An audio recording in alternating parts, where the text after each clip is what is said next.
사실 요한복음을 기회될 때마다 쭉 나누는데요. 오늘 이제 요한복음 10장 마지막 부분 좀 함께 나누고자 합니다. 본문에는 그 두 지역 사람들이 등장합니다. 39절에 그들로 소개되는 사람들은 예루살렘에 사는 사람들입니다. 그리고 40절에 요한이 처음으로 침례 베푸던 곳으로 소개되는 지역은 요한복음 1장에 보면 그 베단이라고 나옵니다. 갈릴리 호수 동북쪽 저 위쪽에 베단이라는 지역이 있는데요. 그 지역 사람, 두 지역이 소개되는 거죠. 예루살렘 사람들과 갈릴리 베다니 사람들. 두 지역 사람들은 아주 극명하게 큰 차이를 보입니다. 예루살렘에 살던 사람들은 당시에 그 로마 제국의 식민 지배를 받고 있었습니다. 로마 제국이 지켜주는 그 아주 어떻게 보면 튼튼한 그 정치 체제 속에서 그들에게 협조하면서 그들로부터 안전을 혜택받으면서 그렇게 살아가던 사람들, 바로 예루살렘 사람들입니다. 그리고 갈릴리 요단강 건너편으로 소개되는 이 사람들은 미루어 짐작컨대 갈릴리 호수에서 물고기를 잡아서 먹고 살거나 아니면 갈릴리 동편 쪽이 좀 기름지거든요. 그러니까 양을 치면서 먹고 살거나 아니면 이제 일반적으로 이제 농사를 지으면서 살아갔던 사람들, 서울 사람하고 농사 짓는 사람들하고 이렇게 두 지역 사람들이 등장한다 하는 거죠. 예루살렘 사람들은 유대교를 중심으로 상당히 종교적인 사람들이고 또 돈도 많은 사람들이에요. 거기에다가 배움도 많고 또 로마 제국의 힘을 빌어서 권력도 가지고 있는 사람들이었습니다. 거기에 한 가지 더 붙여서 예수님에 대해서만큼 아주 극도로 거부감을 가지고 있던 그런 사람들이었습니다. 예루살렘 사람들이 왜 돈이 많은가 하면 유대교 전통에 따라서 절기마다 예루살렘에 와서 이제 양을 잡아서 이제 성전 예물을 드리는데 그 예물을 드리는 과정에서 아주 막대한 수익을 올렸습니다. 일례로 자기가 키운 양 있잖아요. 키워서 양을 가지고 와서 제단에 제물을 드리는 건 안 받아줘요. 심사하는 제사장들이 있어가지고 통과를 불합격시킨단 말이죠. 그럼 어떤 양을 합격시키는가 하면 제사장들과 결탁해서 목장을 운영하는 사람들의 양을 가져오면 그 양들만 합격시켜서 제사를 드리게 만들어요. 그러니까 양에게 이제 표시를 다 해두는 거죠. 그러면 그 양을 사와야 되잖아요. 내가 키운 양은 안 되니까. 그럼 사오려고 하면 엄청나게 비싸게 받고 그것을 판 것이죠. 그래서 그 양치는 목장 사람들하고 성전에서 일하던 당시의 로마 권력과 결탁한 사람들이 아주 막대한 부를 이제 취득했던 그런 아주 굉장히 부자였던 사람들입니다. 근데 이 사람들은 지금이 좋은 거예요. 여러분, 잘 살면 지금이 좋아요. 그러니까 어떤 분이 그러더라고. 지금만 같으면 천국도 필요 없다고. 그럴 수 있는 사람들인 거죠. 지금만 같으면 천국이 필요가 있나? 그냥 계속 갔으면 좋겠다. 근데 지금 예수님이 상당히 부담스러운 분이에요. 그들에게 있어서. 예수님은 자꾸 와서 그 예루살렘 사람들을 잘못됐다고 자꾸 지적하고 너희들 그렇게 살면 안 된다고 하고 성전을 한번 뒤집어 엎고 그러니까 아주 눈에 가시 같은 분이죠. 그랬을 때 그분들이 말씀 앞에 바로 서서 이렇게 살면 안 되는구나 하고 돌이키면 좋은데 예수님을 죽이기로 결심을 합니다. 자기들의 기존에 살아오던 체제를 유지하고 기득권을 유지하기 위해선 예수님이 없으면 좋겠는 것이죠. 그래서 죽이려고 그런 계획들을 세운 것이죠. 그래서 예루살렘에 예수님께서 절기가 되면 올라가셨어요. 올라가시면 그 사람들 만나잖아요. 만나면 아주 상당히 살벌한 분위기를 예수님이 경험하게 됩니다. 여러분, 우리 지난번에 살펴봤던 대로 31절 보시면 10장 31절 유대인들이 다시 돌을 들어 치려 한다. 여기에 다시라는 말이 나오잖아요. 그러니까 이게 한 번만은 아니다 하는 것이죠. 이게 무슨 뭐 애들 장난이 아니고 예수님을 죽이려고 돌을 들었다 놨다 한다 하는 것이죠. 어떻게 해서든지 예수님을 죽이려고 했던 사람들입니다. 그 기회를 엿보면서 특별히 이제 요한복음 10장에 와서는 이제 그동안은 비밀리에 이렇게 예수님 죽일 계획을 세우다가 이제는 아예 공개적으로 이제 자기들이 그 예수님 죽일 것을 아주 드러내서 이제 실행하기 시작합니다. 그렇지만 제가 지난번 말씀드린 것처럼 예수님을 자기들 마음대로 잡을 수가 없는 것이에요. 39절이 그들이 다시 예수님을 잡고자 했지만 그 손에서 벗어나 나가셨다. 예수님이 그 사람들이 예수님을 잡으려고 한다고 해서 예수님 잡힐 분이 아니시다 하는 거죠. 예수님께서 잡혀 주실 때 잡을 수 있는 것이다. 그래서 여러분 우리가 좀 꼭 기억해야 할 것은 하나님의 일정표는 하나님의 일정표대로 가는 거예요. 그래서 제가 늘 말하지만 하나님의 시계는 당겨서 울리지도 않고 늦춰서 울리지도 않고 하나님의 일정표, 하나님의 시각에 맞춰서 정각에 울린다. 사람이 움직일 수 없다. 우리 하나님에 대한 그 주권 신앙이 필요합니다. 내가 내 마음대로 막 뭐 해보려고 하지만 그게 내 마음일 뿐이지 하나님의 그 어미하신 그 주권 앞에 우리는 겸손할 수밖에 없다 하는 것이죠. 이 예루살렘 사람들은 이제 그런 사람들이었어요. 잘 나가는 사람들인데 예수님이 거추장스러워서 예수님을 죽이려고 했던 사람들. 이제 반면에 이제 40절 이후에 나오는 사람들은 요단강 저편 사람들인데 이 사람들은 예수님께서 예루살렘을 떠나서 다음 행선지로 선택해서 가신 곳이 바로 요단강 저편이다. 요한복음 1장 28절에 보면 그 지역 이름을 베다니로 이렇게 명명하고 있고 또 40절에 보면 요한이 처음 침례를 베풀던 곳이다. 오늘 여기 계신 성도님들 가운데 이 침례라고 이름 부르는 것이 조금 부담스러운 분들이 계실 것 같아요. 다른 데서는 다 세례라고 하는데 이 교회는 침례라고 하나. 이 우리나라에서만 이게 좀 성경이 두 가지 번역으로 이렇게 돼 있어서 성도님들에게 좀 죄송해요.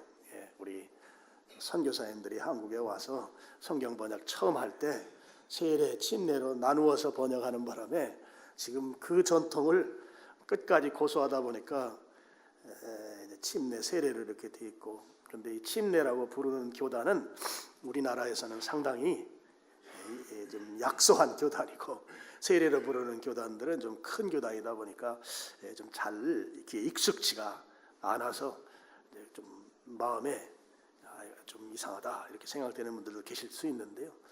여러분 그냥 자꾸 듣다 보면 들을 만합니다. 그리고 조금 나중에 지나면 야, 한국에서만 이런 일이 있구나 이렇게 여러분이 생각 들 수 있을 것입니다. 저희는 이제 침례 교회입니다. 그래서 성경에 나오는 세례는 그렇다고 해서 제가 고쳐서 읽는 건 아니고 제가 쓰는 성경은 침례로 이렇게 되어 있습니다. 요즘은 이제 대한성서공회에서도 다 침례로 된 성경을 판매하고 있습니다. 이해하시라고 제가 곁들여서 말씀드린 거고요.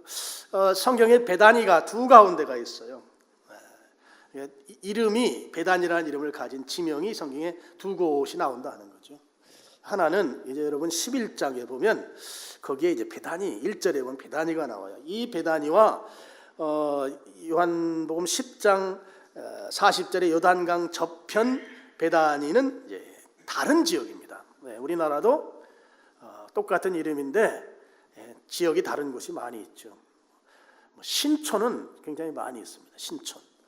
이제 아주 우리가 피부에 와닿는 광주, 바로 요 밑에 내려가면 광주 있잖아요. 광주는 전라도 광주도 있고 경기도 광주도 있고 이런 것처럼 지명이 베다니가 두 가운데가 있어요. 그 중에 하나는 11장에 나오는 베다니는 예루살렘에서 한 3km 정도 떨어진 곳에 있는 베다니고 예수님께서 자주 가셨어요. 특별히 마리아 마르다의 집이 그곳에 있었고 또 예수님께서 시장하면 가셔서 같이 식사도 하고 뭐 그랬던 지역 이게 바로 베다니이고, 오늘 성경에 나오는 이 40절에 나오는 요단강 저편, 요한이 처음으로 침례를 베풀던 곳, 이것도 역시 요한복음 1장 28절 보면 베다니로 소개가 되는데, 이곳은 갈릴리 호수 저 동쪽, 북쪽 제일 끝 동쪽 지역에 있는 그런 곳이다. 침례 요한이 처음 이제 침례 사역을 하던 곳, 그곳이 바로 40절에 나오는 예수님께서 예루살렘 사람들하고 아주 그 지겨운 그 논쟁 또 그 상황을 피해서 가신 곳이라는 것이죠. 그럼 예수님께서 그럼 이곳에서 침례를 받았는가? 지금 40절에 나오는 처음 침례 받던 곳에 예수님 받았나? 그것은 학자마다 조금씩 차이가 있지만, 지금 이제 역사적 고증으로 나오는 것은 이곳은 아니고 바로 여리고 근처에 있는 요단강에서 받았고, 지금은 이스라엘 땅은 아닙니다. 요르단 땅인데, 우리 성지순례를 하면 갈 수 있습니다. 요르단에 들어가서 예수님 침례받은 침례터를 이제 순례할 수 있습니다.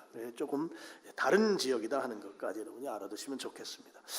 예수님께서 방금 전까지 계셨던 곳이 이제 예루살렘이고, 지금 와 계신 곳이 이제 갈릴리 베다니입니다. 그런데 두 지역의 사람들을 이렇게 보면 너무나 다른 모습을 보여주고 있다 하는 거죠.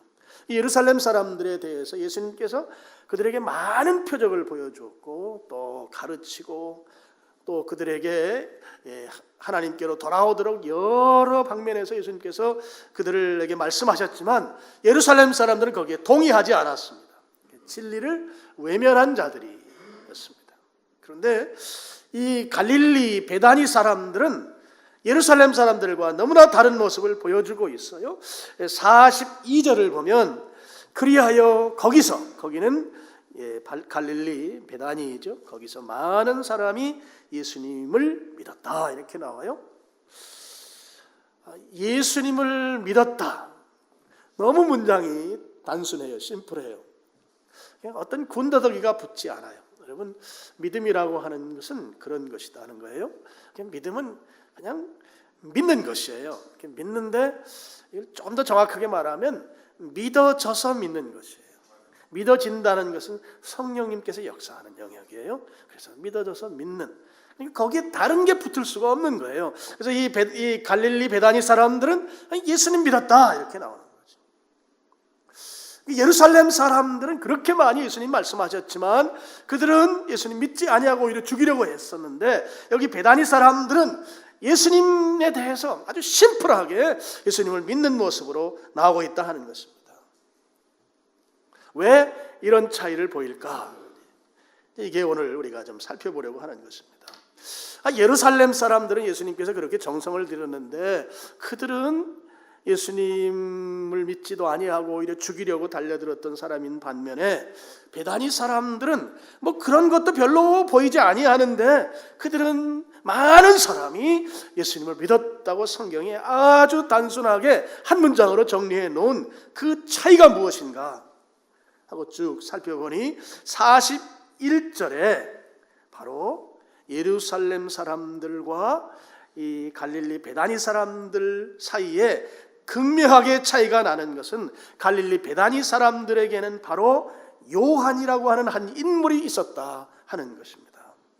여러분, 41절을 우리 같이 한번 다시 읽어보겠습니다. 시작. 많은 사람이 왔다가 말하되 요한은 행하지 아니하였으나 요한이 이 사람을 가리켜 말한 것은 다 참이다, 이렇게 성경에 기록하고 있습니다. 여러분, 요한이라고 하는 이 인물이 그곳에 있으면서 뭐 장애인을 치유하고 환자를 낫게 하고, 아니면 갈릴리 호수가 풍랑이 일을 때 뭐 잔잔하라 해서 갈릴리 호수를 평탄하게 만들고 뭐 이런 일은 없었다 하는 거죠. 그렇지만 여기 사람들이 말하는데, 요한이 예수님에 대해서 한 말만은 정말 진실했다, 이 말을 지금 하고 있는 것이에요. 요한이 한 말은 참된 말이었다 하는 것이죠. 예수님에 대해서 요한이 제대로 된 말을 했다, 그런 말씀을 하고 있습니다. 그럼 이 베다니에서 이 요한이 예수님에 대해서 한 말이 요한복음 1장 29절에 나와요. 한번 같이 스크린 보시고 같이 읽어보겠습니다. 시작.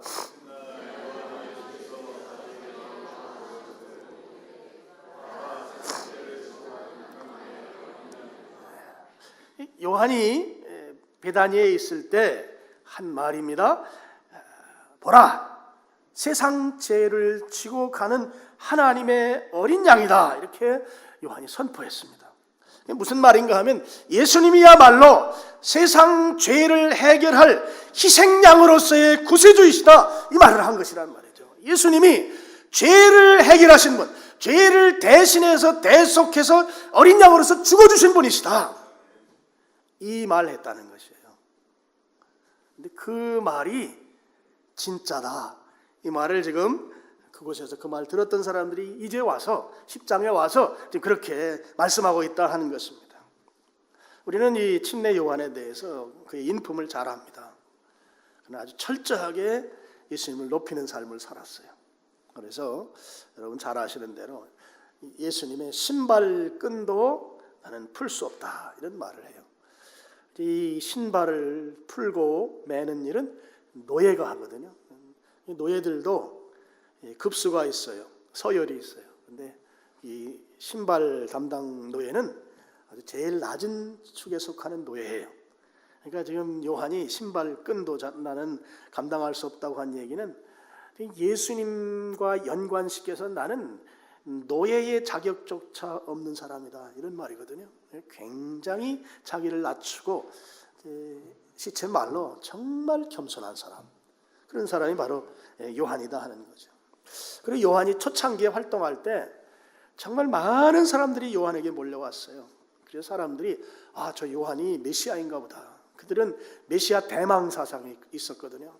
로마 식민지로부터 벗어나기 위해서 이 갈릴리 지역은 폭동이 많이 일어났어요. 좀 폭동이란 말은 이제 로마적 관점이고 유대인적 관점이면 그 독립투쟁이 많이 있었어요. 갈릴리 지역에서. 예루살렘 사람들은 로마하고 결탁했으니까 거기선 그런 일이 안 일어나요. 근데 갈릴리라고 하는 지역이 좀 그런 사람들이 많이 있었던 지역입니다.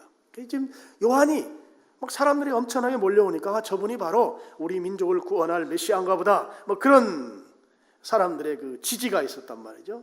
그럴 때 요한이 했던 말은 나는 쇠하여야 하겠고 예수님은 흥해야 합니다. 나는 뒤로 물러가야 하고 나는 없어질 존재지만 예수님은 드러나야 할 분이십니다. 조금도 그런 상황에서 어깨에 힘을 주지 않은 인물이 바로 요한인 것이죠. 참 겸손한 그런 하나님의 사람이었다 하는 것입니다. 근데 지금 41절을 보면 사람들이 예수님에게 와서 하는 말이 요한은 아무 표적도 행하지 아니하였습니다, 이런 말을 해요.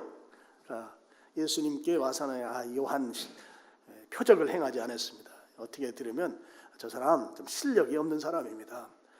다른 사람들도 예수님 제자들이라면 다 좋은 능력 있는 일들을 만드는데 그렇게 하는데 저 양반은 아무런 어떤 것도 하지 못했습니다.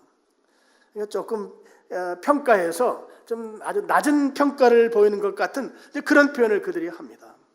근데 지금 요한이 가지고 있는 인품으로 볼 때 지금 이런 상황들에 있어서 요한은 지금 그 말이 중요한 것이 아니고 이 상황에서 보면 요한은 정말 감지덕지한 칭찬을 지금 듣고 있는 거예요. 이 상황은 요한에 대해서 극찬의 상황이에요. 왜 그런가 보면요, 지금 사람들이 예수님께 왔어요. 그렇죠? 41절에 보면 많은 사람, 한두 사람이 아닙니다. 많은 사람이 예수님께 왔습니다. 와서 말하는데 요한은 아무런 표적도 행하지 아니하였으나 요한이 이 사람에게 가리켜 한 말은 다 참입니다. 사람들이 와서 하는 이야기가 누구 이야기만 하고 있어요? 요한 이야기만 하고 있어요. 아니 예수님 찾아와가지고 요한 말고 다른 이야기도 할 이야기 있을 거 아니겠어요?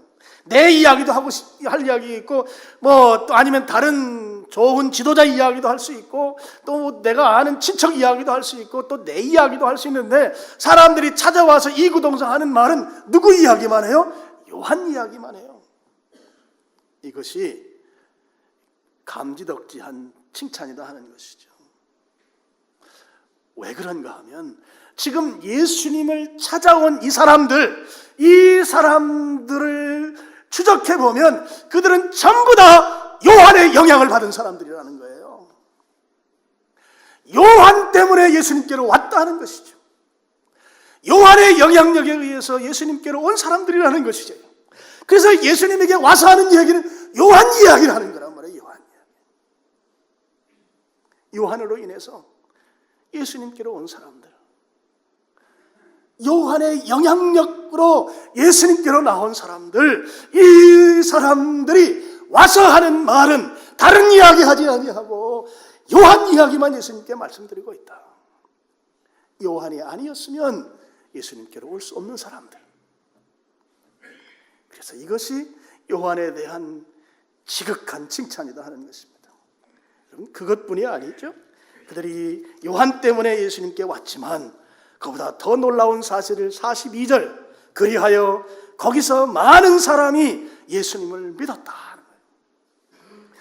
요한으로 말미암아 요한의 영향력, 요한의 가르침, 요한의 삶을 통해서 예수님을 깨닫고 예수님께로 와서 그들이 예수님을 믿었다 하는 것이죠. 요한은 자기가 살던 그 지역에서 많은 사람들에게 예수님께로 안내하는 놀라운 역할을 한 사람이다 하는 것이죠. 이것이 어마어마한 칭찬 아닙니까? 지금 이 사람들이 요한은 표적도 행하지 않았습니다. 이건 지극히 작은 것이죠. 거기 온 사람들은 요한 때문에 왔단 말이에요. 요한의 말과 요한의 가르침과 요한의 행실과 요한의 그동안에 예수님을 소개한 그 내용들 때문에 예수님께로 온 사람들, 그리고 온 것으로 끝난 것이 아니고 그들이 예수님을 믿었다 하는 것입니다. 여러분, 이 굉장히 간단한 성경이고 우리 오늘 읽은 내용이 그냥 지나가도 누구 하나 그냥 지나가도 되지 굳이 이게 설교할 내용도 없을 것 같은데 놀라운 점을 하나 발견했어요. 무엇인가 하면 지금 이 내용이 예수님께서 예루살렘에 계시다가 그 예루살렘 사람들하고 그 아주 참 골치 아픈 상황을 떠나서 이제 침례 요한이 처음 침례 주던 곳으로 오셨는데 사람들이 다 찾아와서 하는 이야기가 요한 이야기만 한단 말이에요. 그런데 예수님이 거기에서 그냥 하루 이틀 계신 게 아니고 좀 거기에 거하셨다 이렇게 표현하거든요. 이게 좀 계신 거예요. 그래서 이제 11장과 10장은 좀 상당히 시간적인 그런 간격이 있는 것이죠. 근데 놀라운 점 하나는 무엇인가 하면 지금 이 요단강 저편 베단이라고 하는 그 지역에서 예수님께서 오래 계셨단 말이에요. 그 기간은 성경에 나와 있지 않지만 계시면서 예수님이 그냥 계셨겠습니까? 잠만 자고 놀기만 하셨겠냐고요. 예수님도 그들에게 말씀을 가르치고 환자를 고치고 그들에게 주님의 나라에 대해서 소개하고 하여튼 무엇인가 예수님은 굉장히 바쁘게 사신 분이니까 그렇게 사셨을 게 분명해요. 그런데 성경은 예수님의 사역을 전혀 소개하고 있지 않다고 하는 게 놀라운 점이에요. 적어도 요단강 저편 베다니로 가셨을 때 예수님께서 이러이러한 일들을 행하셨고 이런 일들의 혜택을 받은 사람들은 이러한 사람들이었느니라 라고 성경에 소개돼야 마땅한데 여기에서 예수님의 사역이 전혀 기록되어 있지 않습니다. 예수님이 사역하지 않은 곳에서 그들을 가르치지 않은 것은 아닐 게 분명한데 성경은 그 부분을 생략하고 있다 하는 것이죠. 왜 그런 것일까? 몇 가지 이유가 있다고 생각해요. 이제 그 중에 하나는 예수님께서 의도적으로 이 요한의 사역을 부각시키고자 하는 그런 의도가 있었다 생각합니다. 요한이 지금 사역했단 말이죠. 여러분, 아직까지 성령님이 임재하고 또 요한은 사실 구약의 인물로 분류되는 사람인데 그런 이 요한이 그야말로 헌신적으로 주님을 소개하고 주님을 선포하고 주님께로 사람들을 이끌어간 이 사역을 오늘날 우리들에게 독자들에게 알림으로 인해서 요한이 바로 이런 사역자이다라고 하는 것을 드러내시기 위한 목적이 있다 하는 것이죠. 물론 요한으로 하여금 교만하도록 만들기 위한 것은 아니다 하는 것이죠. 요한이 이런 인물이다. 예수님의 사역을 생략한 이유. 그럼 여기에 어떤 게 있겠어요? 예수님이 요한을 인정한 것이죠. 우리가 살아가면서 누구의 인정을 받는 게 가장 중요한가? 주님 인정받는 거예요. 주님의로부터 인정. 근데 우리는 좀 약해서 사람들이 좀 인정해 주는 것을 기대하는 것이 있어요. 그걸 부인할 수 없습니다. 근데 진정으로 인정받는 건 주님이 인정하면 되는 거예요. 우리의 신앙의 수준이 저도 마찬가지고 여러분도 마찬가지고 그 수준으로 레벨업을 했으면 좋겠습니다. 주님이 인정하면 나는 만족하겠네. 지금 이 요한의 이 사역을 예수님이 거기서 사역을 하지 않은 건 분명히 아닐 거예요. 그런데 예수님의 사역을 생략하고 요한 이야기만 부각시킨 것은 요한을 인정한 것이다. 그래서 웬만하면 여러분 우리가 주님 섬기고 교회 섬기고 하는 것들 다른 사람들이 모르는 게 행복한 것입니다. 알아줬으면 하고 바라는 마음이 있을 수 있어요. 그렇지만 그걸 이렇게 접어서 저 밑에다 집어넣고 내가 주님 위에 섬긴 이 일이 주님만 알아주면 되지, 주님이 나를 인정해 주면 되는 거지, 그보다 뭘 더 바래. 여러분 그런 신앙의 자리로 승진하시기를 축원합니다. 주님이 내가 섬긴 것 주님이 알아주면 되는 거지. 저는 이 부분에서 요한의 이 사역을, 예수님의 사역을 소개하지 아니하고 요한 이야기만 계속해서 하는 것은 요한을 인정하고 지지하고 격려하는 것으로. 그래서 여러분 주님을 섬기면서 때때로 속상한 일을 경험하잖아요. 이러저러한 이야기들 듣지 않아야도 될 이야기들 듣기도 하고, 또 내가 좀 주님을 이래서 하려고 하면 누군가 배 아파하는 것 같기도 하고 막 이런 걸 다 알잖아요. 여러분 현대에는 촉이 너무 잘 발달되어 있어요. 그래서 말하지 않아도 이미 다 알아요. 다 아는데 너무 알아서 좀 탈이긴 하지만 적당히 알아야 되는데 여러분 촉을 좀 무디게 할 필요가 있어요. 너무 피곤해요. 잠을 못 자. 주님이 알아주시면 되지. 주님이 알아주면 되는 거지. 주님이 알아주잖아. 요한을 주님이 알아주시잖아요. 아직 성령님이 사도행전이 되기도 전에 구약의 인물로 분류되는 이 요한이 얼마나 헌신적으로 섬겨서 많은 사람들이 예수님을 믿게 되었는지 이 사실을 예수님이 인정한단 말이에요. 그래서 여러분 내가 이렇게 저렇게 주님 섬기는데 아유 목사도 무뎌가지고 저 양반 내가 이렇게 하는 거 알기나 알까? 알긴 알아요. 근데 제가 말을 하지 않아서 그렇지. 100% 알지는 또 못해요. 말 안 하면 또 몰라요. 여러분 주님이 인정받는 것, 그런 여러분 되시기를 축원합니다. 그러면 많은 부분에서 좀 너그러워질 수 있어요. 주님이 계신데, 이 눈에 안 보여서 그렇지 주님이 계신데, 주님이 섬기는데 주님이 인정하면 되는 거지. 뭘 더 바래? 주님이 인정하면 되지. 또 두 번째 이유는 복음은 씨앗을 뿌리면 반드시 열매를 거둔다 하는 것을 교훈하시기 위한 것입니다. 여러분 지금 침례 요한이 예수님 가신 그곳에 지금 있지 않아요. 이미 요한은 예수님이 가 계신 지금 이 시점에 그곳을 떠났습니다. 그런데 그 전에 그가 그곳에 살 때 그들에게 예수님을 소개하고 복음을 전했는데 그 사람들이 나중에 예수님이 가보니까 그 사람들이 요한을 이야기하고 요한으로 말미암아 예수님을 믿게 되었다는 것이죠. 복음을 뿌리면 반드시 거둡니다. 이 복음 자체가 능력이 있기 때문에요. 복음을 뿌리면 거두게 되어 있어요. 그래서 주님께서 이 사실을 우리에게 가르쳐 주시기 위한 것이에요. 너무 간단하고 그냥 넘어가도 될 이 세 구절 속에 우리에게 꼭 교훈하고 싶은 것은 씨앗을 뿌리거라. 그러면 때가 되면 거둘 것이다. 복음을 전한 요한은 거기 그 자리에 있지 아니하지만 지금 그 복음을 들은 사람들은 아직 베다니에 살고 있단 말이에요. 그 사는 사람들이 예수님께 와서 이야기하고 그들이 예수님을 믿는다고 하는 이 고백으로 10장을 마무리하고 있잖아요. 복음은 뿌리면 반드시 거두는 것이다.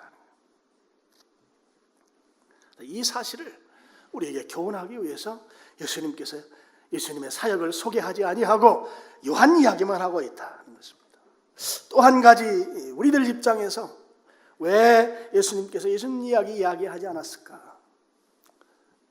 우리들의 입장이죠. 오늘 우리 시대에 우리도 요한처럼 살라고 하는 것이죠. 우리도 나도 요한처럼 살아라. 그리고 요한처럼 살 수 있다는 것이에요. 요한처럼 살아라. 너희도 능히 요한처럼 살 수 있느니라. 그 메시지를 주고 있다고 하는 것입니다. 그렇다면 우리는 요한처럼 예수님을 선포해야 합니다. 예수님을 말해야 하는 것이죠. 요한은 예수님이 어린 양, 희생양으로 예수님을 소개하고 있어요. 예수님이 죽으셔야만 죄를 대속한다고 하는 이 사실을 당시의 유대인들에게 선포했습니다. 예수님이 죽으셔야만 영원히 산다.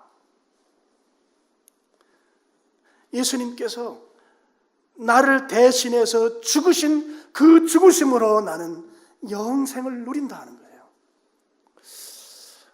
오늘 우리 시대에 우리가 좀 괜찮게 살다 보니까 어떤 생각에 제한이 있는가 하면 죽음 이후에 대해서 별로 생각지를 않아요.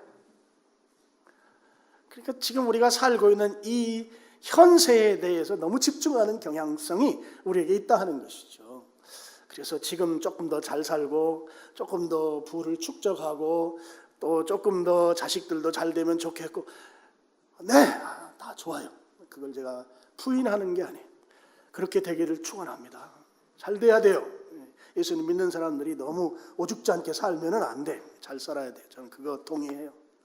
잘 사는데 살게 해주신 주님을 위해서 헌신해야 돼요. 대신에 거기로 안 가면 문제지만, 현세에 잘 살면서 동시에 죽음 이유를 생각해야 돼요. 죽음 이유. 제가 어저께 우리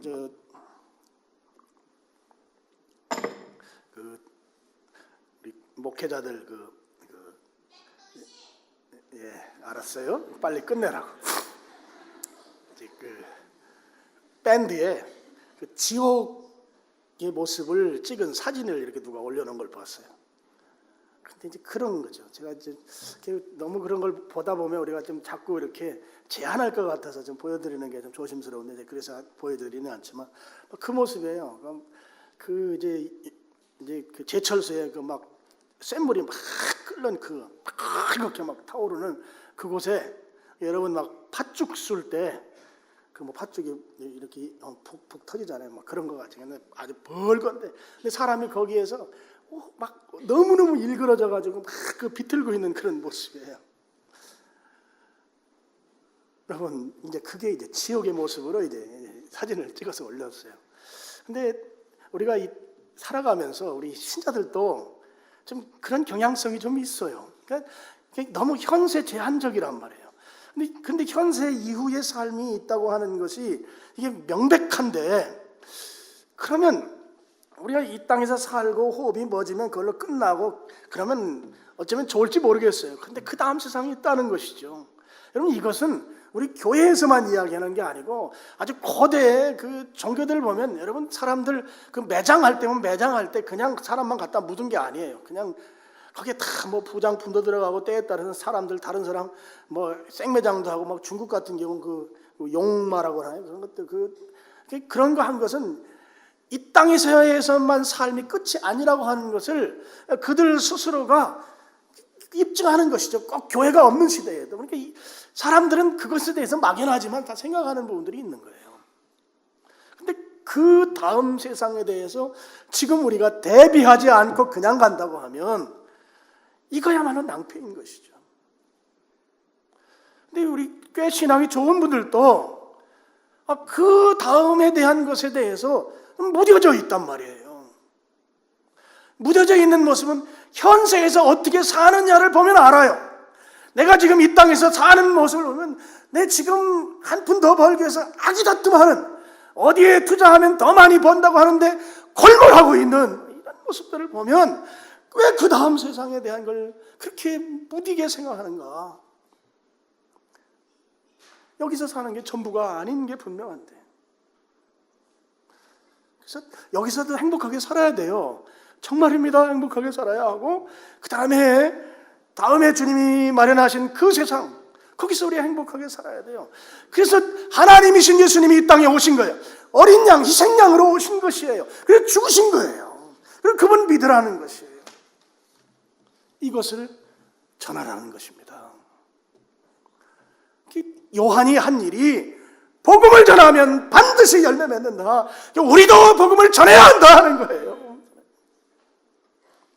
이 땅에서 사는 삶으로 끝나는 것 같으면 여러분 여기 와 앉아 있을 이유도 없는 것이죠. 집에 가서 주무시고 편히 쉬시고, 뭐 교회 헌금은 왜 해요? 그냥 사시면 되지. 그거 갖고 맛있는 거 사다 주시고 그럼 되잖아요. 근데 여기 와서 이렇게 앉아 있고 예배드리고 헌금하고 또 주님 위해서 무엇인가 하는 것은 이 땅에서의 삶이 끝이 아니라는 걸 알기 때문에. 여러분, 복음은 전하면 반드시 열매 맺습니다. 당장 어떤 조짐이 보이지 않는다 할지라도 복음을 말하면 그 복음은 그냥 공중분해되지 아니하고 반드시 결실한다. 오늘 요한이 우리에게 주는 교훈입니다. 그래서 여러분, 우리가 기회 될 때마다 예수님을 소개해야 돼요. 여러분이 일하는 곳에서 또 여러분이 사람들과 만나면서 복음 이야기하는 여러분 되길 바랍니다. 근데 우리 속에 이런 이야기 하는데 굉장히 좀 어색해하는 게 있어요.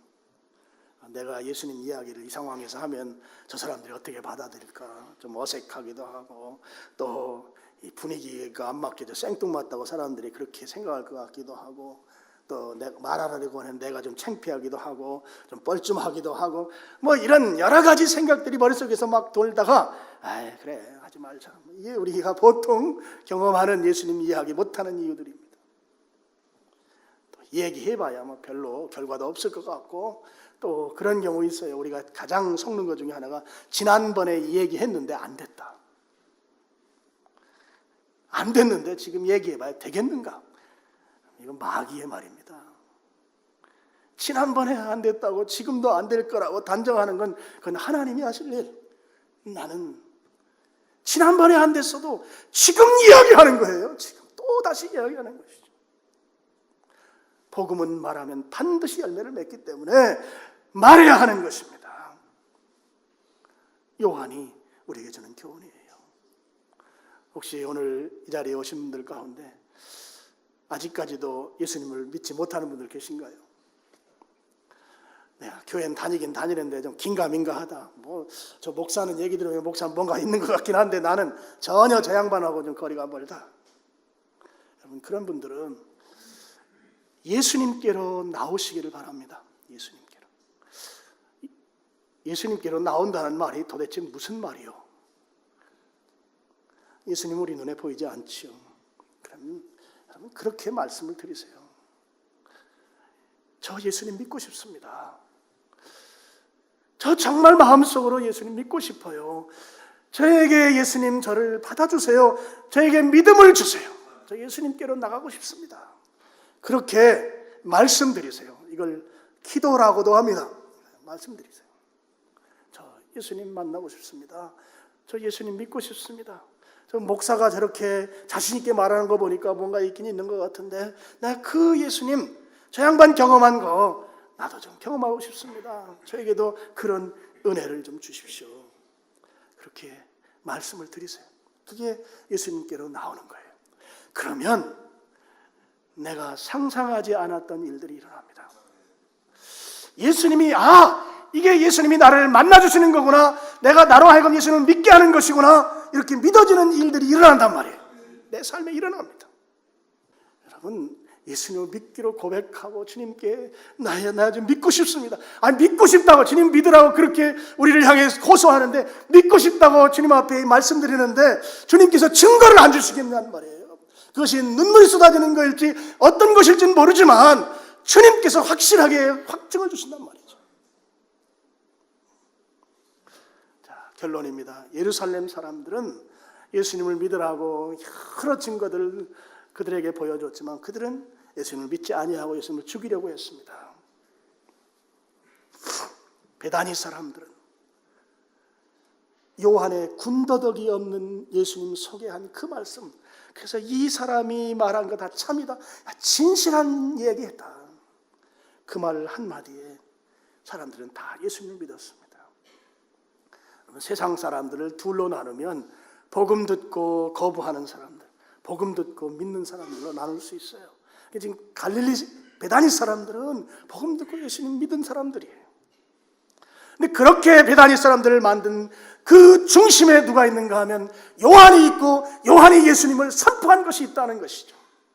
그래서 오늘 우리들이, 예수님 믿는 우리가 요한처럼 군더더기 없는 복음, 오직 갈릴리 그 예수님을 전하고 소개해서 결코 땅에 떨어지지 않는 결실하게 되는 이 복음을 전해서 오늘 우리 시대에 주님께서 가장 원하는 복음 전하는 성도의 삶을 사시는 여러분 되시기를 주님의 이름으로 축원합니다.